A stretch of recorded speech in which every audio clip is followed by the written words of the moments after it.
Alright, Red Wing, it's been on many of our minds, so let's talk flooding. A lot of us were expecting some pretty gnarly conditions, given the almost 86 inches of snow we received over the winter. But so far, it's been a pretty dry spring, so the flood-ageddon that so many of us were anticipating just didn't happen. Learn all about what we did get in this edition of City 101. That's not to say we haven't gotten flooding, because we sure have. And while we didn't hit the official major flood stage projections, NOAA, the National Oceanic and Atmospheric Administration, reports that water levels have gotten as high as 15.81 feet this year, which is still considered within the moderate flood stage and puts this year's level as the 8th highest.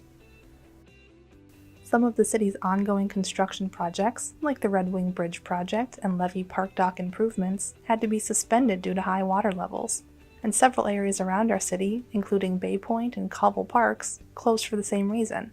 But our close proximity to the river virtually guarantees that at least some flooding occurs every year, and just like with winter conditions, we prepare accordingly.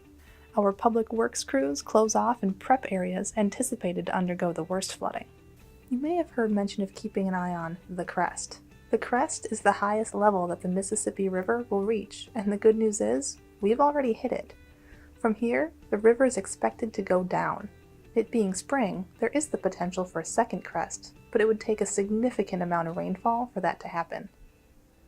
Once the water recedes and things begin to dry out, Public Works is on it, cleaning up flood debris and reopening the parks as soon as possible for all of us to enjoy throughout the rest of spring.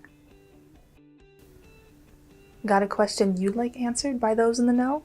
Contact the city through Facebook, our website, or call it in. It just might be the story behind the next episode of City 101.